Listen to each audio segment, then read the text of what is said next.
ఈ రోజు వీడియోలో మనం చేసుకుందాం చీజ్ కేక్. స్టాప్. ఏంటి టాప్ అంటున్నావు? టైటిల్లో ఏమో క్రాస్ పెట్టి ఐస్ క్రీమ్ అంటున్నావు, మళ్ళీ కాన్ఫిడెంట్గా వీడియో అప్లోడ్ చేస్తున్నావు. అసలు ఏం చేసావు నువ్వు? అది తెలుసుకోవాలంటే వీడియోలోకి వెళ్ళిపోదాం. ఈ మధ్య రీల్స్లో ఎక్కడ చూసినా లంచ్ బాక్స్ చీజ్ కేక్ అని తెగ వైరల్ అయిపోతుంది కదా. సో నాకు ఇష్టమైన బ్లూబెర్రీ చీజ్ కేక్ చేసుకుందామని చెప్పి స్టార్ట్ చేశాను. మరి అది ఐస్ క్రీమ్ ఎలా అయింది?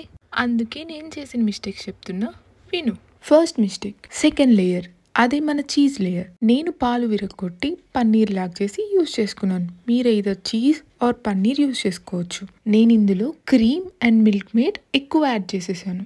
తిగ్గా ఉండాల్సిన దీని టెక్స్చర్ రన్నీగా అయిపోయింది. అయ్యో, ఇప్పుడు ఎలా మరి? వెనిలా ఎసెన్స్ అయితే 4 drops యాడ్ చేసుకుని నేను చెప్పేది విను. మన ఫస్ట్ లేయర్ కోసం డైజెస్టివ్ బిస్కెట్స్ ని బాగా పౌడర్ చేసి అందులో బటర్ మిక్స్ చేసుకుందాం. ఈ మిక్చర్ ని మన ఫస్ట్ లేయర్ గా లంచ్ బాక్స్ లో సెట్ చేసుకోవాలి. సెట్ చేసి 10 minutes పక్కన పెట్టేసి మన సెకండ్ లేయర్ యాడ్ చేసుకుందాం. సెకండ్ లేయర్ కోసం మనం స్టార్టింగ్ లో చేసుకుందాం కదా, అది దీనిపైన యాడ్ చేయాలి. చూస్తున్నారు కదా, క్రీమ్ అండ్ మిల్క్ మేడ్ ఎక్కువ యాడ్ చేయడం వల్ల కన్సిస్టెన్సీ అనేది చాలా థిన్ గా వచ్చింది. మీరైతే చూసి యాడ్ చేసుకోండి. ఇప్పుడైతే థర్డ్ లేయర్కి వెళ్ళిపోదాం. ఇది బ్లూబెర్రీ చీజ్ కేక్ కదా, సో థర్డ్ లేయర్ కోసం కొన్ని బ్లూబెర్రీస్ తీసుకొని నీట్ గా వాష్ చేసి ప్యాన్ లో యాడ్ చేసుకున్నాను. ఇందులో కొంచెం లెమన్ జ్యూస్ యాడ్ చేసుకొని కన్సిస్టెన్సీ కోసం కార్న్ఫ్లోర్ యాడ్ చేయాలి. 1 spoon కార్న్ఫ్లోర్ ని వాటర్ లో బాగా మిక్స్ చేసుకుందాం. దీన్ని బ్లూబెర్రీలో యాడ్ చేసుకోవాలి.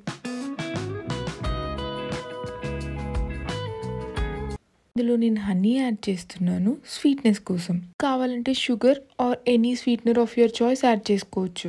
చూస్తున్నారు కదా, కార్న్ఫ్లోర్ యాడ్ చేయగానే మన కన్సిస్టెన్సీ అనేది ఎంత థిక్గా మారిందో. మరి ఇంత థిక్గా కాకుండా కొంచెం లూజ్గా ఉన్నప్పుడే స్టవ్ ఆఫ్ చేసుకోండి. ఏంటో నువ్వు థిన్గా ఉండాల్సింది థిక్గా చేస్తున్నావు, థిక్గా ఉండాల్సింది థిన్గా చేస్తున్నావు. అసలు చీజ్ కేక్ అవుతుందా అది? ఆ డౌటే నాకు వచ్చి ఓవర్ నైట్ ఫ్రీజ్ చేసుకున్నాను.